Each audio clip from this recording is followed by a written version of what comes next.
Dedep tidem rebawaning ratri Sasadara wis manjer kawuryan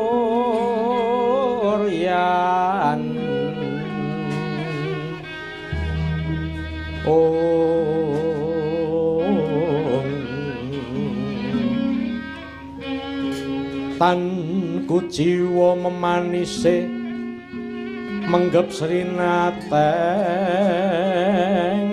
dalu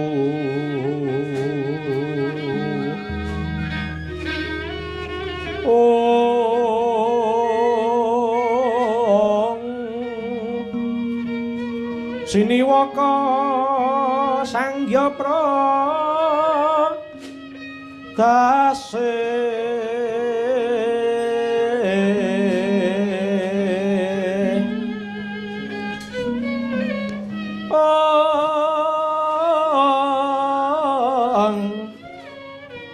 winulat ngelangun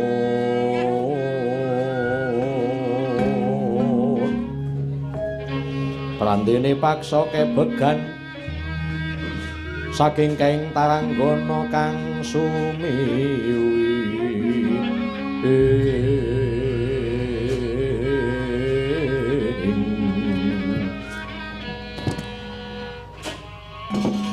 saking kaing taranggana kang sumiwi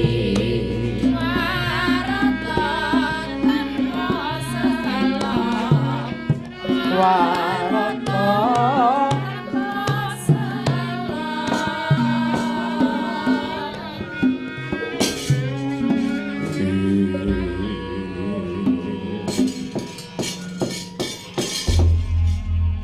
wong ilah ngawi genam hastu nama sidam sekaring buwana langgeng mengkota kunti lan putu-putuku para Pandhawa padine Kakang Badranaya sak anakmu padha kepenakno anggonmu marak sowan ana ing pertapan Saptaarga kene ya Kunti nuninggih Rama Penemban ngaturaken pangabekti mugi kunjuk ya tak tampa ora liwat pangestuku tampanono eyang pangestu pangabekti kula kunjuk Kanjeng Hyang wah biasa kakekku pangabektiku katur nggih kula ngaturaken taklim Penemban ya kabeh wis tak tampa pangestuku tampanono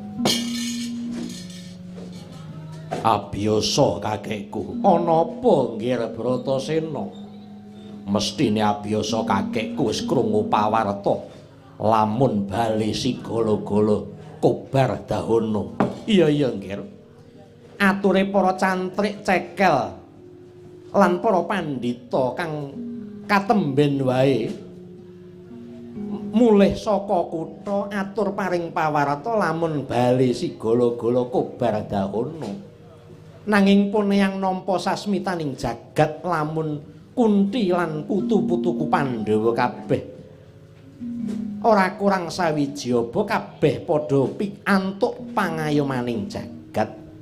Mula gandeng wektu dina iki jeneng sira kabeh wis marak swanana papan kene saya mimbuhi rasa ayem tentreming puneyang nggir. Nanging sakbubare Pandhawa diobong ana bali sigala-gala jebul negara Ngastina ana kedadean ya kuwi jumenengane Kakang Kurupati ya Kakang Jaka Pitana dadi ratu ana praja Ngastina. Tegese kabeh iki mau bisa diwaca yen prastawa kobari bali sigala-gala iku saka pakartini Sengkuni sakurawane. Nggih penemban.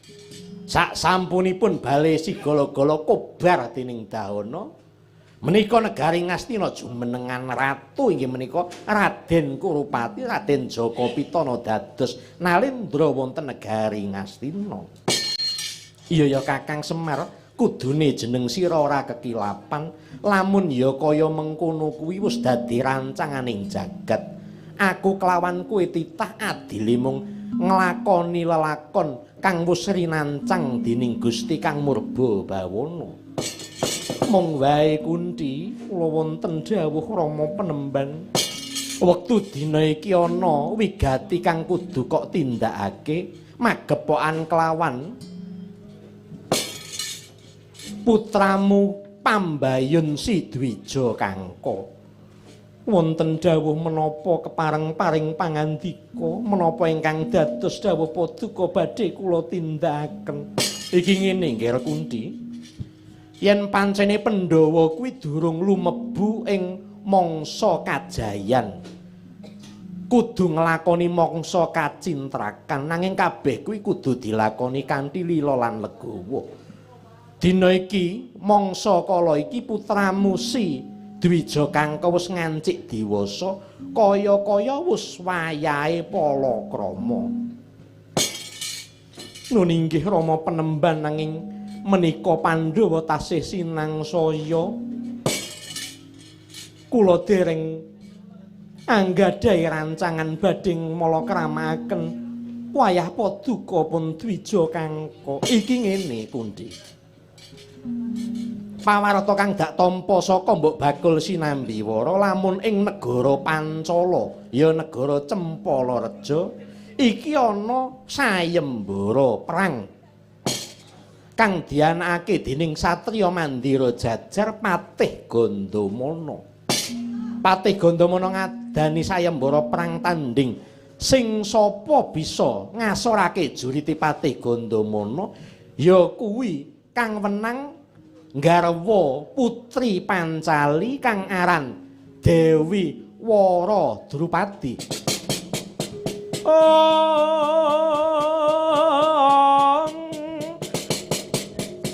Nalikanira ing dalu wong agung mangsah semedi sirep kang balawanara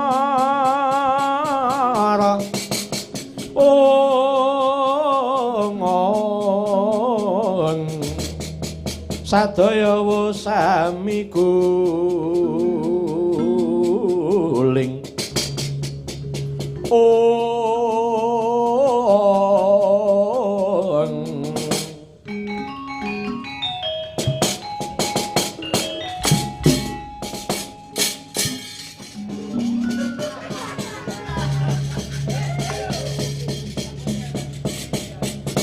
bubrah langkrah atine Bratasena sawuse nampa dawuhe Hyang Penembaning Saptawarga. Lho, piye Bratasena? Aku wis gawe kaluputan marga Bratasena wis kumawani rabi nglangkahi mbarep kakangku. Mula gandeng saiki ana prastawa sayembara perang ana negara Pancala sing sapa bisa ngasorake Paman Gandamana. ya kuwi kang bisa ngrabi Dewi Waradrupadi. Ibu Dewi Kunthi yang abiyasa pengestanana Bratasena sing saguh labuh dina iki aku sing maju sayembara goleke bojo barep kakangku.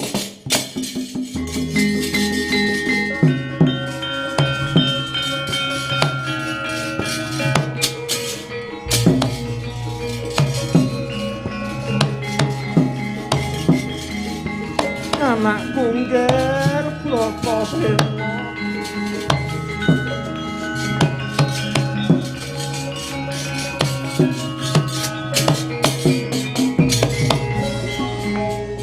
sambal makaping-kaping kowe nglabuhi kadang lan negaramu. Wiwit kowe nyelametake kadang-kadangmu ing bali sigala-gala. Kowe labuh marang bangsa ing Eka Cakra dina iki isih durung tutuk. Kowe kepengin labuh marang kadangmu tuwa Sidwija Kangka, kowe kepengin ngrabekke marang kadangmu Dwija Kangka ngger Bratasena. Kowe anak Anung Anindita kang wis patut dadi gantine swarga wong atuwamu Prabu Pandhu Dewanata. Ibu kaya ngapa bungahe Prabu Pandhu yen ngerteni anake duwe adeg-adeg kang kaya mengkene. Wah, aja nyenggol sing wis ra ana. Aku yen krungu ngono kuwi nangis.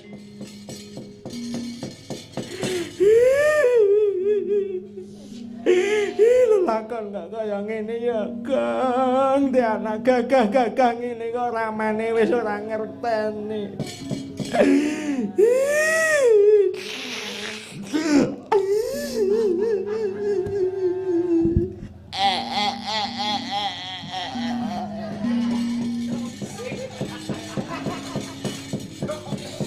Nangis kok elek. Yayi Bratasena pun kakang nelake nedha trima ya Yayi.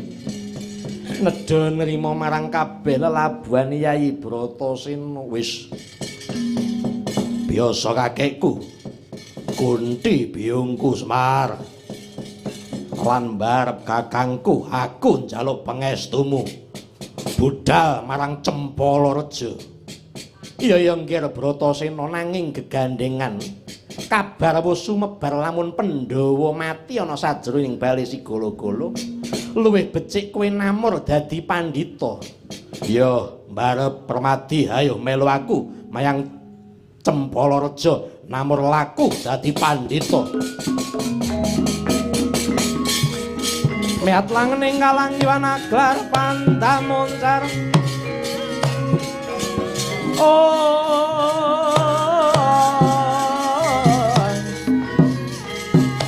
Sinan lir kekonang surem sorone tan padang.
Bumi gonjang kanjing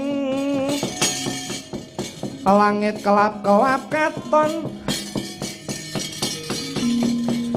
lerginin cange ngalis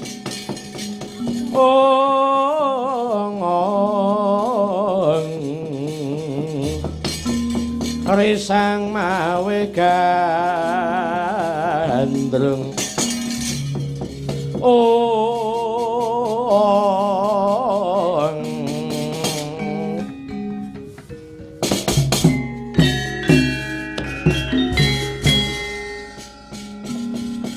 Raja putra Ngastina Prabu Anom Kurupati. Ya Paman Gandamana, wis krungu pawarta lamun Kurupati wis jumeneng dadi ratu. Prabu Anom Kurupati ing Praja Ngastina. Padha becik lakumu. Ya pangestune Paman Kurupati ana paregawe apa? Paman Gandamana, aku wis dadi ratu ana Praja Ngastina. Ratu Anom tegese besok nglintir kawibawan bawah Praja Ngastina. Nanging wiwit nganti tumeka dina iki aku ndurung duwe garwa prameswari. Mula aku kepingin melu sayembara. Sapa wae kena ngleboni sayembara perang ing Cempala Reja watone bisa ngasorake jurite Gandamana. Yen tak eman, yen bisa tak eman, aja mbok bacotake Drupadi tak jaluk. Kowe njaluk ijolapa yen bondo-bondo pirang miliar. Yen bondo donya Ngastina ditawu kaya banyu, diusung kaya watu, gawanen ning Mandira Jajar. Watone Drupadi dadi bojone Kurupati, dudu watak satriya. Yen pancen kowe satriya nyoh dada endi dada, sayembara perang kudu dilakoni. Wah, yen ora ngeman marang awakmu kelakon tumeka pati dina iki.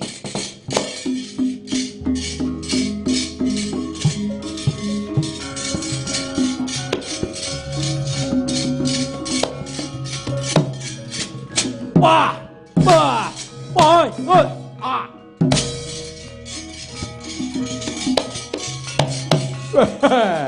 Mati kowe, Man. Wah, wah, honda, ye, ah.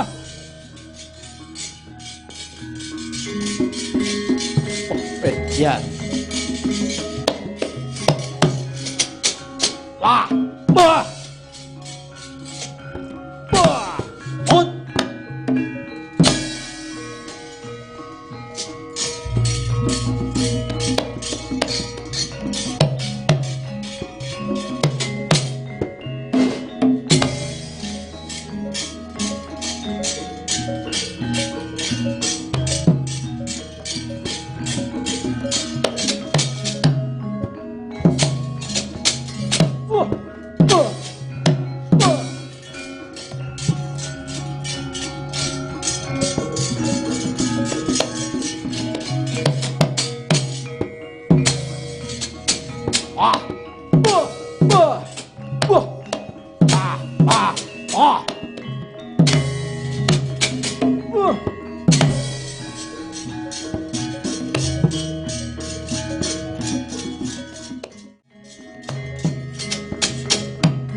Ora apa-apa. Ya. Ora apa-apa.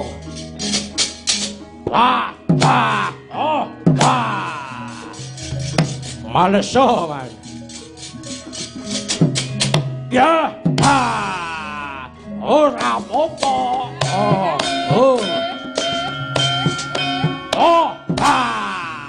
Ora apa-apa.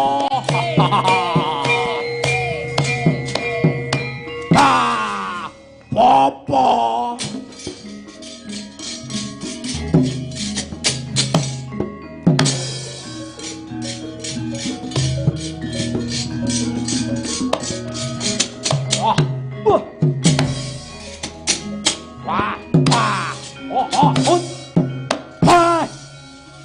Yang nganggo sikil marang. Ya,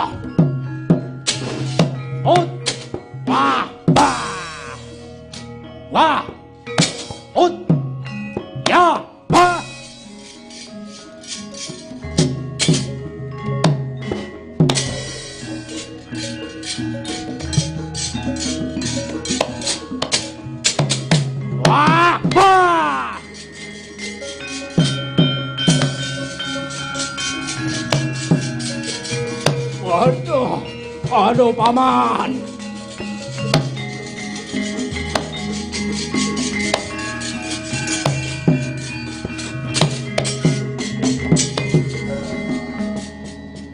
Pripun den?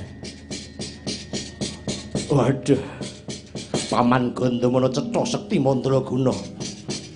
Atos balunge wulet kulite. Wah, bareng pungkasane Paman Gandamana cancut taliwondo mlumpat. Aku dijloki rasane dadaku. Kaya dibleki gunung, Paman. Lah niku jenenge Aji Bandung Bandawasa. Panjenengan niku wis dudu tandinge wangsul dhateng Ngastina. Golek wong wedok liya. Ayo, Paman.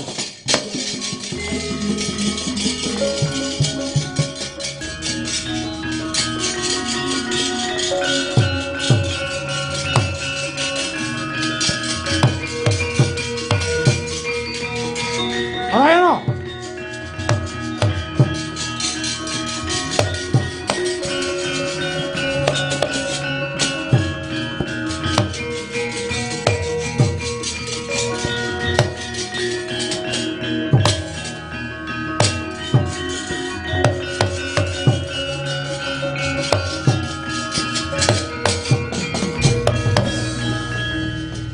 Sepisane iki tak aku kandha kang pungkasan. Pun kakang kuwi Ratu Mukti Wibawa Mbau Denda negara Mandura. Nanging balike nyawang dapurmu kuwi nom-noman sing ledra-ledre, ngetan ngulon ora karuan genahe. Mungkon rabi wae kok angel ora jamak. Koko Prabu, Dewi Drupadi menika sanes jodho kula. Lho, apa kowe iki dewa? Apa kowe iki Tuhan? Kok kandha yen dudu jodhomu? Kula matur sepisan malih Koko Prabu, kula menika sanes jodhonipun Dewi Wara Drupadi. Badhe dipun upaya kados pundi mboten badhe kasil. Loh, aku duwe pusaka Nenggala lan Alugara yang musuh Paman Gandamana. Aku ora bakal kalah. Boyong Dewi Drupadi tak rabeke karo kowe. Lho. Menawi mboten jodhonipun mboten kaleksanan. Oh, Narayana kowe iki wong cah nom capopo. Ing ngatasé adine ratu. Gaweanmu mung tangi awan. Bengi melekaning Warmindo. Kowe iki cah nom model apa kowe? Nongkrang, sobo sarean. Lho sedaya menika gadah karamenan piyambak. Apa kowe iki ra pengin dadi ratu? Lho benjang kula nggih dados ratu ning mboten sak menika. Lho, bali nujum meneh. Kon rabi kok angel to. Menawi mboten saged diwakilke ngoten kula sing rabi. Hus. Kowe iki derajat apa ngrabi putri? Wis Narayana. Iki pungkasan. Prabu Baladewa darbi panyuwun. Manuta tak gawa ning negara Pancala. Sayembara perang aku sing nglakoni, kowe sing entuk bebungahe. Gelem ora gelem dandan nganten tumuju Praja Pancala. Alah, mboten kasil, mboten kasil.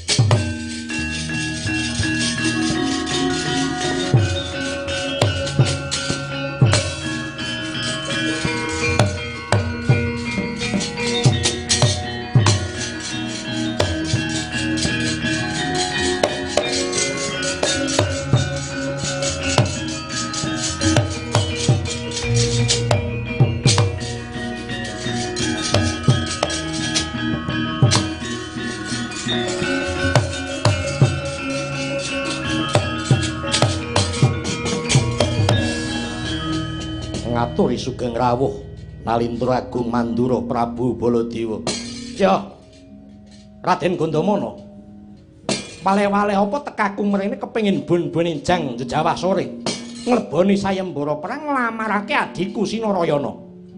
Nadyan titah pidak pedaraan waton bisa ngasorake jurite Gandamana, mesti bakal kuwawa ngrabi purunaku si Dewi Drupadi. Ku mendung, ku malungkung ngongasake dupeh kowe sekti mandraguna. Iya, jagat ora mung kowe manungsa sing sekti, nadyan Baladewa kepepitataning para Jawata nate jinaga dening para dewa. Gelar dibuktekake. Penjukuk wayang ya wayang lawas to iki. Lerep merangke ewuh. Majual ganang tak legandang dina iki.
Nata Mandura bantenge tanah Jawa Prabu Baladewa.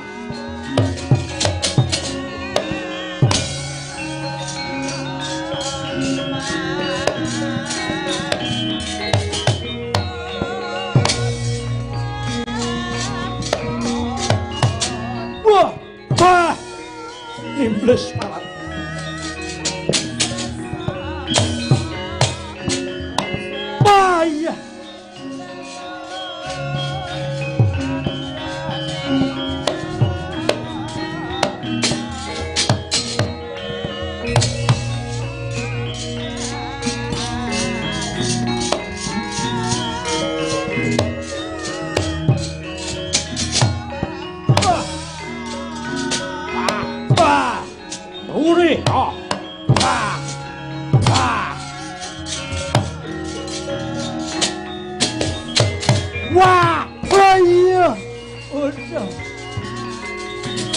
Bahaya.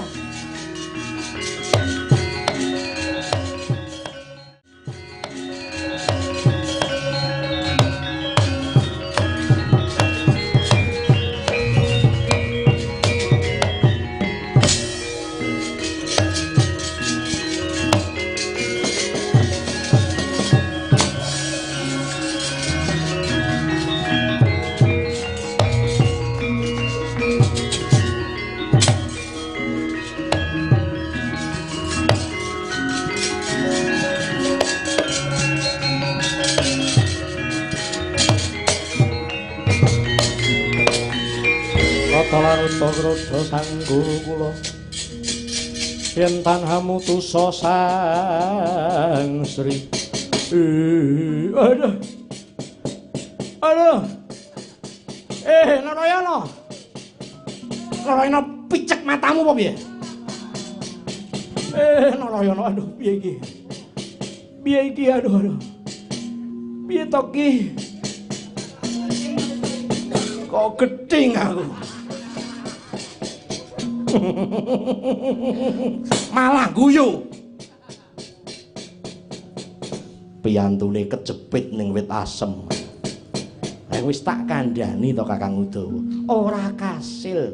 Cangkemmu menapa? Nek wong tuwa kewirangan malah jingklak-jingklak kirang-kirang kemuyu. Aku tulung ana, Udawa, kowe iki golek-golek ondong ngono. Nggih, mangke sik ondone sik disilih tanggane ngundandani internet to ya.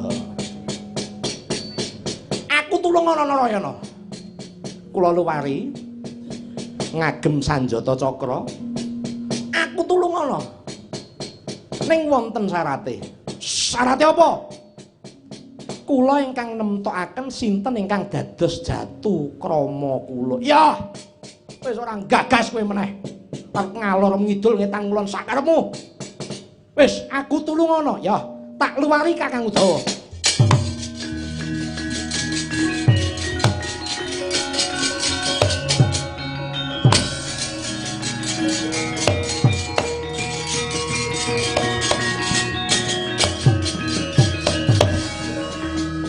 Wedyan Gandamana karo sane ngungkul-ungkule.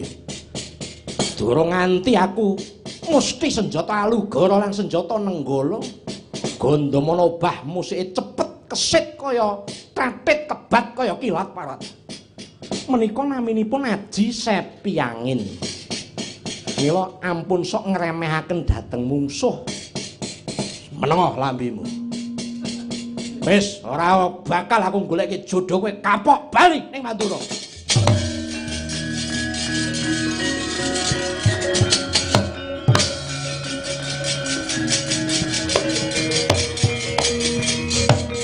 Lo lo le lo le le lo.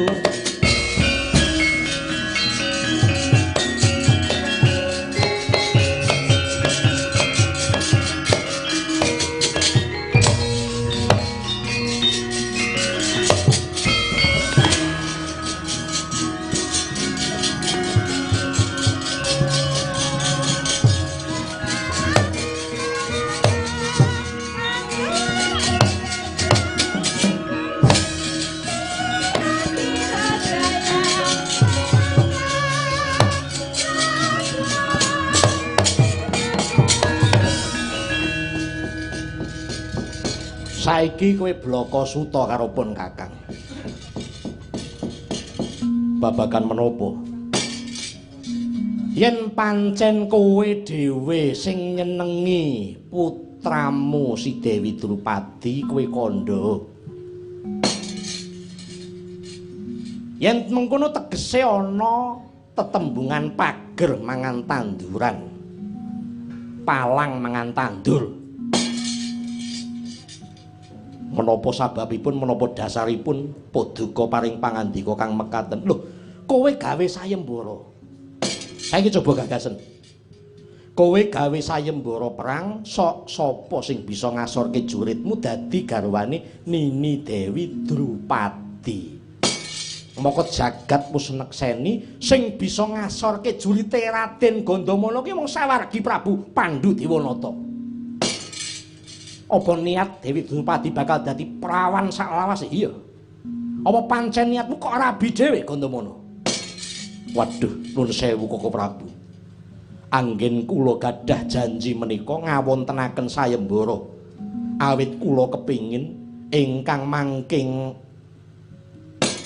palakrama kaliyan Nini Dewi Drupadi menika mboten sakbaening titah nanging pepitataning jalma. Sing luwih sekti saka kowe kuwi ora ana. Ratu Sewu Negara mundur, ajur dadi awu. Prabu Jaka Pitana kalah ora nganti rong banyon. Prabu Baladewa sing nate dadi jagoning dewa wae kalah. Oh, Gandamana, Gandamana. Lelakon apa sing bakal kelakon ana Pancala? Gandamana.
Dudu wayahe puja brata, dudu wayah puji dikir, nanging ana pandhita kang sowan ana ngarsane Prabu Drupada.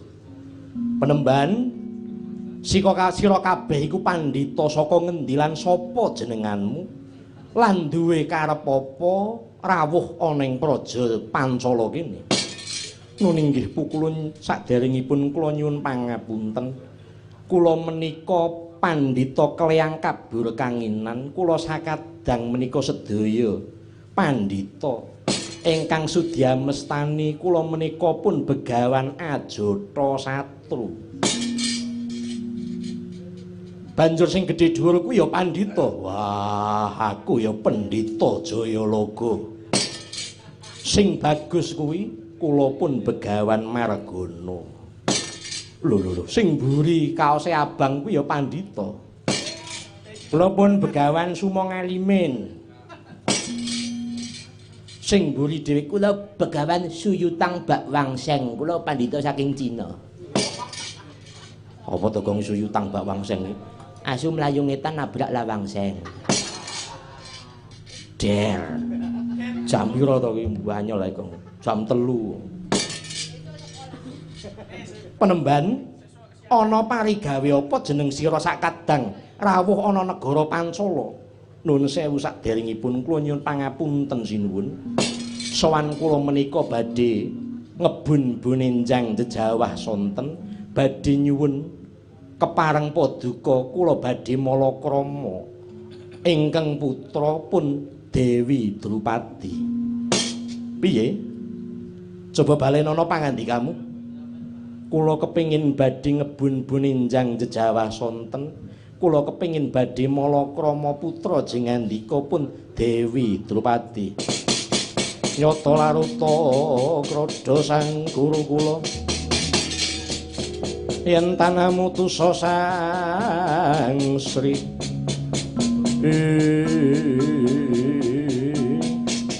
Semalaning rat leketenging jagat gelah-gelahing bawana. Kowe mung drajating pendhita pidak pedaraan kandhang langit kemul mega. Pengin nglamar putri Pancali Dewi Drupadi ya. Apa kowe ora ngilo karo githokmu pendhita?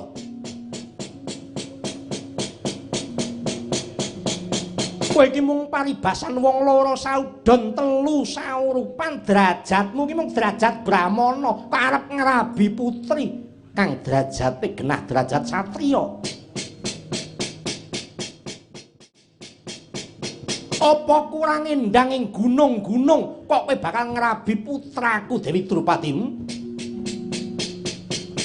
Ora sotah Prabu Drupada nampa kang dadi panglamarmu.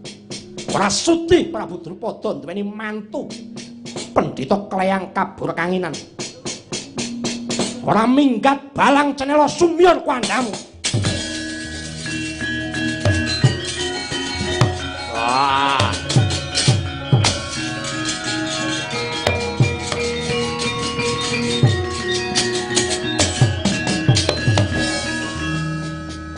Ingkang boten prayitna mata batinipun menika paduka. Lho, kok ngono tembungmu Gandamana? Paduka pirsa sinten ingkang panjenengan tundung kala wau. Pendhita Gembel Kleang Kabur kangenan sing pengen nyenengi putraku Dewi Drupadi. Menika para Pandhawa, putranipun Prabu Pandhu Dewanata inggih menika ingkang dados jatu krama Dewi Drupadi sinuwun.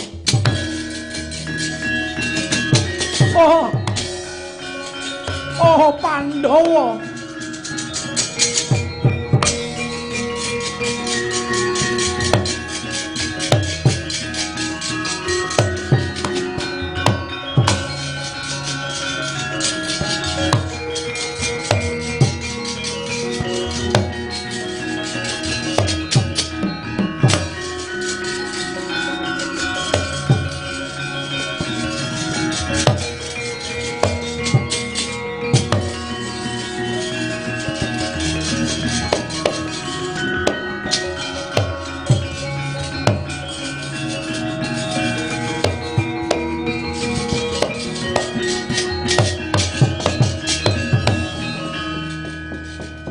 Mengko ta para brahmana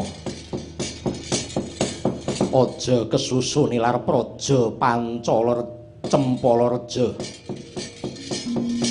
Patih Gandamana kang duweni wenang sapa kakang pantes lumebu ana madyaning sayembara. Wah, Raden Gandamana, aku ki wong pidak pedaraan loro saudon telu saurupan. Aku sak kadangku ki mung jejember jerambah praja Pancala, mung ngreget-ngregeti praja Pancala. Ora pantes aku melu sayembara. Mengko dhisik yen wong liya kena mbok apusi, nanging ora Raden Gandamana.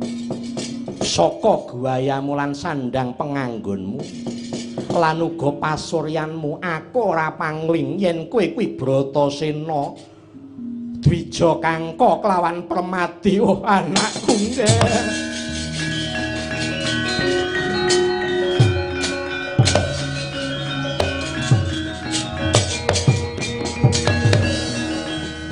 Ora tedeng aling-aling. Aku pancen panenggak Pandhawa Bratasena. Kula pun Dwija Kangka paman, kula pun Permadi paman. Oh anak-anakku nggih. Bratasena aku njaluk ngapura ya nggih. Nalika kowe isih wujud jabang bungkus pun paman wis ora mapan ana Praja Ngastina. Aku ora bisa sabiyantu luaring jeneng sira ana ing alam donya ya nggih. Ora dadi ngopo pancen kuwi kersaning jagat supaya aku diluwari dening Gajasena.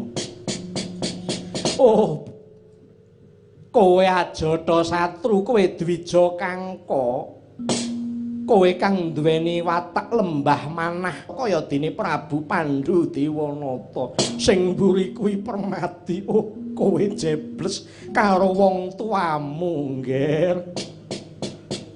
Paman Gandamana, apa sababe Paman Gandamana duweni krentek gawe sayembara? Kamangka kowe wis satriya kang ngakune satriya utama dasar sekti mandraguna, nanging isih belang budimu. Kowe ngongasake kasudiranmu, kadigdayanmu dupeh sekti mandraguna, atos balungmu, bulet kulitmu. Sumengah sesongaran kepengin nuduhake marang wong sak donya lamun ora ana kang bisa ngasorake juritmu. Apa kaya mengkono kuwi kang diarani satriya utama? Apa kaya mengkono kuwi kang diarani satriya ambek satriya ora pantes kowe ngaku dadi murite sawarga Kanjeng Rama Prabu?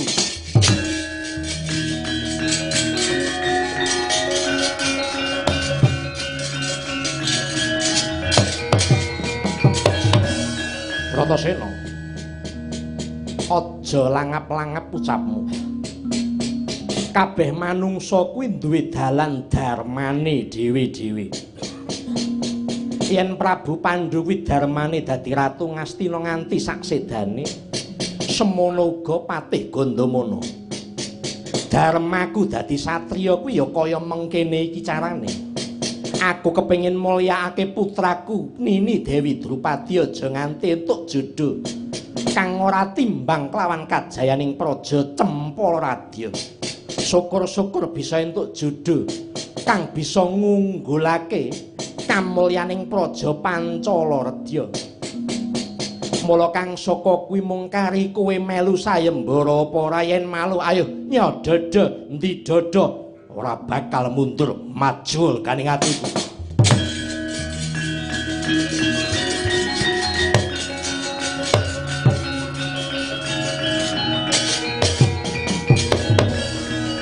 Nanging sadurunge aku atur pirsa Bratasena melu sayembara ora kanggo awakku dhewe. Aku kepengin labuh karo mbarep kakangku. Yen nganti aku bisa ngasorke juritmu sing ngrabi Dewi Drupadi mbarep kakangku, ya sakarepmu Bratasena. Mara gage maju sing prayitna dina iki tak ganjur pecah sirahmu.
Kowe putrane guruku Prabu Pandhu Dewanata. Nanging kowe ora kena dimong Bratasena. Keladuk patrapmu ndugang pilingane Gandamana. Ya. Pengin ngerti kasudirane Patih Gandamana. Watek Kaji Bandung Bandawasa blabak pengantol-antol. Ora rubuh dina iki aja diceluk Patih Gandamana.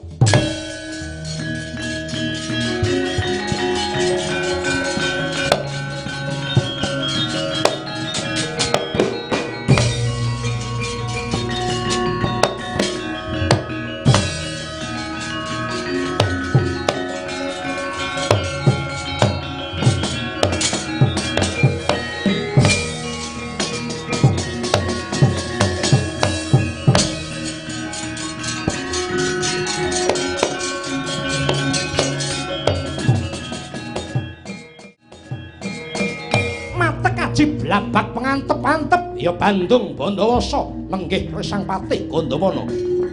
Uwuh kekuwataning raga kadidayaning 1000 gajah mumbul ngantariksa sakanthi sarana lumumpat sakala ngantepi raganira Raden Bratasena samah rubuh sanalika lumpruk tanpa daya.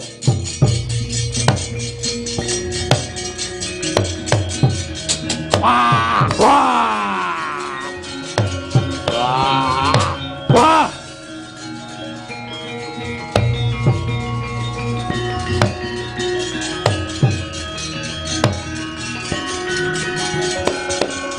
Wah, Paman Gandamana. Ah, Paman Gandamana.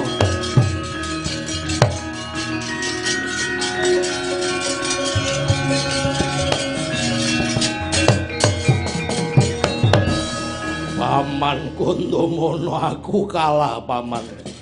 Aku mati Paman. Ayo Bratasena.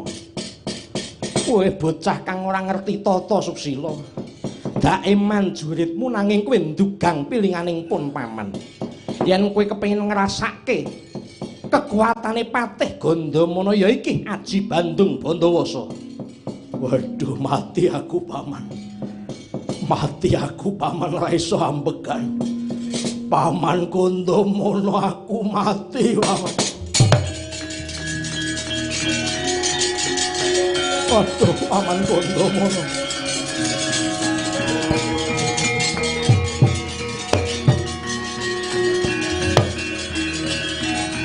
Paman Gandamana.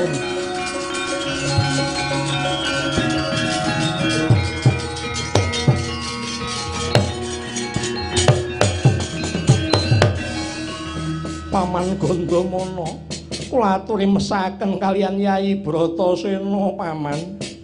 Paman Gandamana kula aturi ngluwari Kakang Bratasena paman. Wah, Paman Gandamana, aku mati paman. Mbarep kakangku aku mati.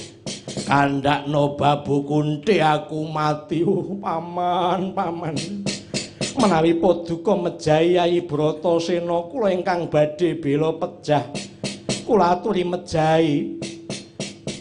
Kula pun Dwija Kangka Paman Gandamana kula bela pati kula aturi mejahi Keng Putra. Kula pun permadi paman. Oh, anakku nggih. Oh.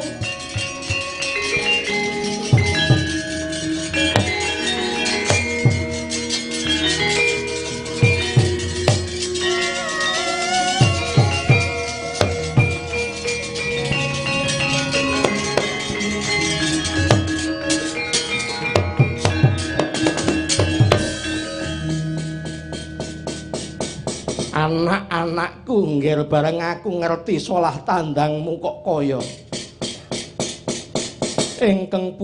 ingkang Rama pun Prabu Pandhu Dewanata wadananira landung kumel kucem rahnya maratani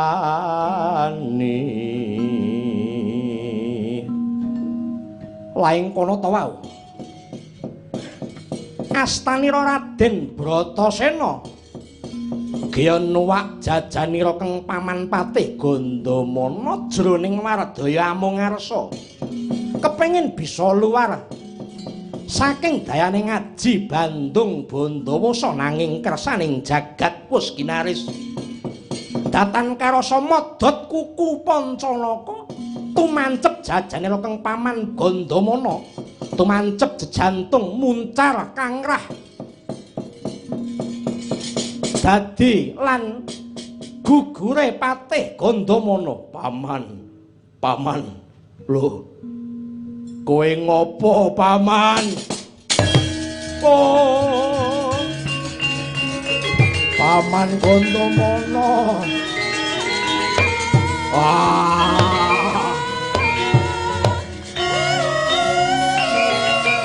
Paman Gandamana paman.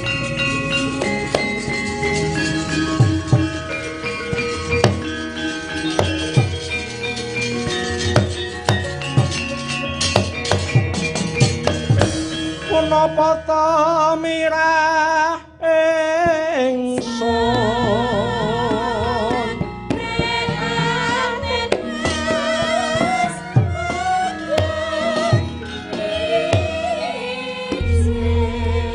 sing gedhe pangapuramu paman aku ora sengaja modot kuku Pancanaka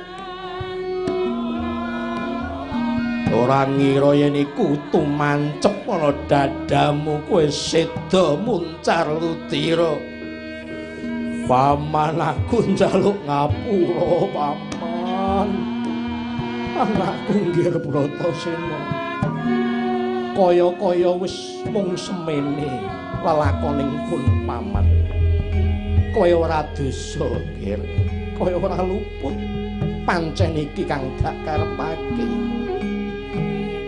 aku bisa sumusul keng ramamu Prabu Pandhudewanata iba kaya ngapa bungaing atiku nggih. Kuku Pancanaka iku mung kanggo sarana sampurnaning pun paman. Dwija Kangka kula wonten dawuh paman.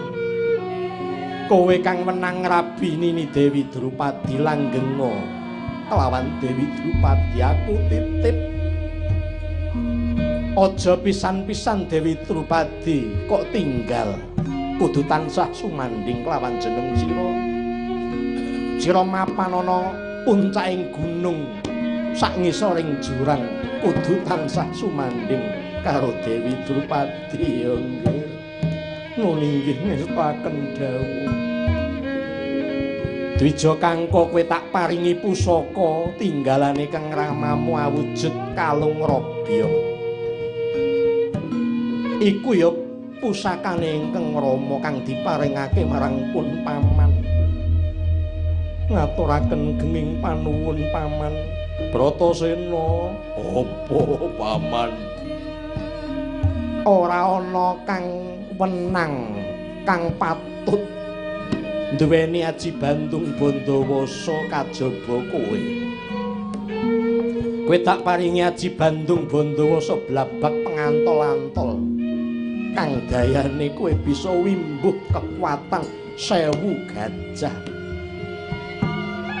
Nggonen kanthi wicaksana ya Bratasena, kanthi Bandung Bandawasa kowe bisa mlumpat 10 yojana. Ya paman, aku ngaturake panuwun. Permadi kula wonten dawuh. Kowe tak paringi tinggalan ingkang Rama Aji Sepi angin ya Permadi dayane kowe bisa mesat kaya kilat. Melayu banter kaya angin wis nggih. Para Pandhawa karya Raharja pun paman wis ora kuat. Aku wis ora kuat ya. Oh.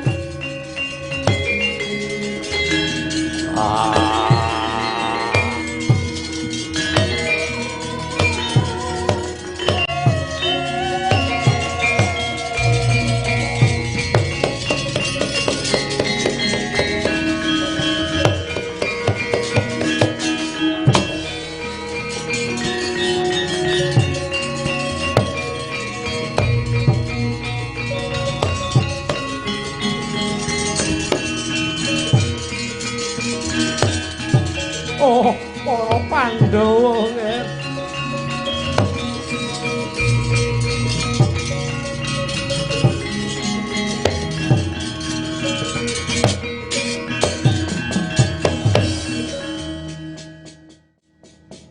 Dwija Kangka Permadi lan Bratasena wis aja geduwung. Anggonmu ngetuni marang sedaning keng paman Patih Gandamana. Yen pancene kudu mengkono kang dadi lelakone nggih. Samengko kowe wis wenang garwa putraku Nini Dewi Drupadi, tetep langgeng dadi garwane Dewi Drupadi. Nun inggih ngaturaken genging panuwun Paman Prabu. Bratasena, ana dawuhmu apa Paman Drupada? Aku mongkok nyawang kowe panengahing Pandhawa kang tansah ora kendhat anggonmu labuh marang sedulur lan para kawula sak praja tak dongake. Besok Pandhawa duwe praja dhewe bebodra, praja prajamu dhewe ya Pandhawa. Ya pangestune Paman Drupada kang dak jaluk pangestu paduka Paman, pangestu paduka Kanjeng Paman. Wis nggih, mbok menawa ana sisaning ratu penglamar kang ora trima seblaken barat winanci kabubarna ya minggir tak bubarke.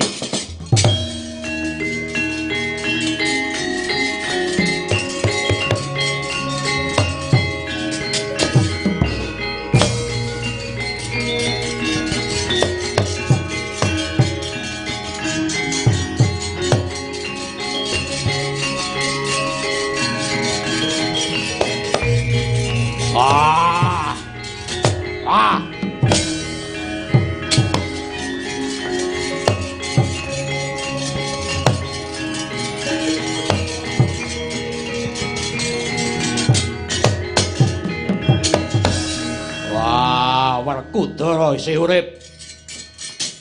Kurupati ya aku isih urip. Ora kobong bali sigala-gala. Kowe sing gawe karti sampe koko bari sigala-gala ora tedheng aling-aling. Durung lega rasane ngatiku yen Pandhawa durung mati nyoh tungkakku.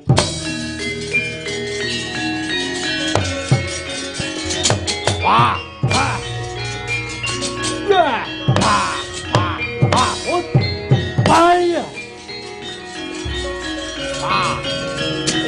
Wah, wah. Wah, wah, wah, wah, wah. Wah.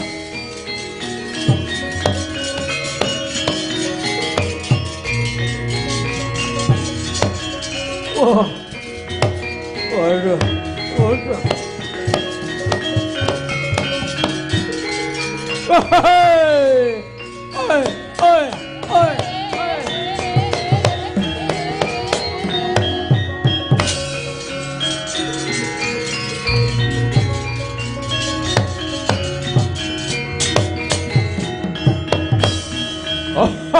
Werkudara Bratasena. Ya aku Bratasena Dursasana kakangku. Durung mudyar wele.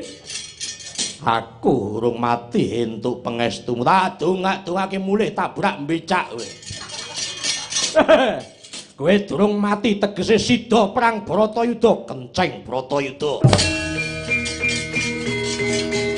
Wah. Ah, ah, ut, ah, ut, ah. Ah. Wah, ut, la, ya, ya. Wah, ya.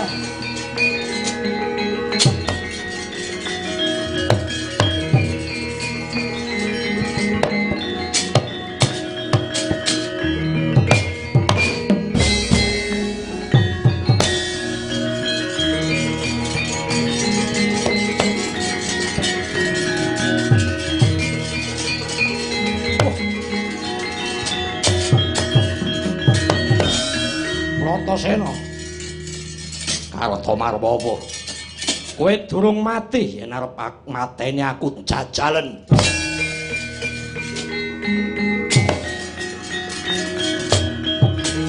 Wah, wah, wah, wah, wah, wah, wah, ya, wah, wah, oh.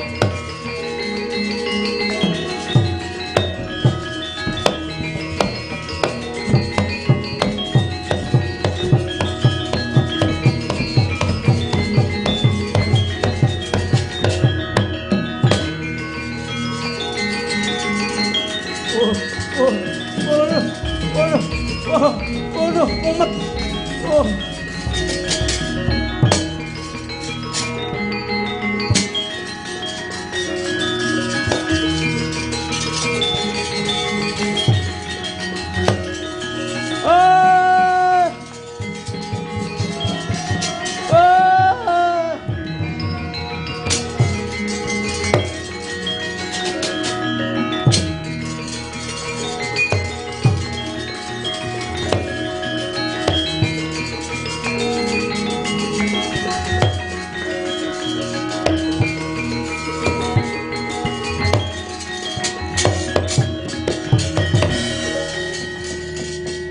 Yen arep males hukum karo para Kurawa, dosane Kurawa niku durung genep.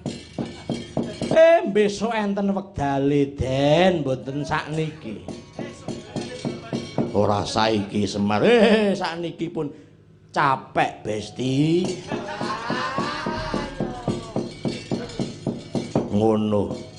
Pun sakniki ngleremke pikir, nglerenke lelaku.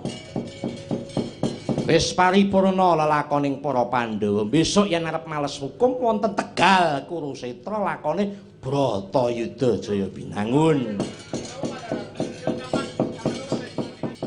Banjur saiki manunggal kalian para kadang Den. Sampun cukup dalu menika anggen jeng andika labuh kalian ibu labuh kalian kadang labuh kalian nusa bangsa. Mugi-mugi mboten namung Raden Bratasena kang duweni hambek seneng labuh demen tetulung nanging murakapi panggesanganing para kawula ing Nuswa Jawa Nuswantara menika demena tetulung demena labuh murih kajayaning bangsa. Ya Semar aku sing nekseni saka seneng-senengku barep kakangku bisa rabi aku arep njoget sing nganggo njoget saka senengku mar iya terus mar Ndara Bratasena kuranganing mungsuh seblak barat winanci dipun bubaraken slamet sing nanggap slamet sing ditanggap slamet sing nonton tanggapan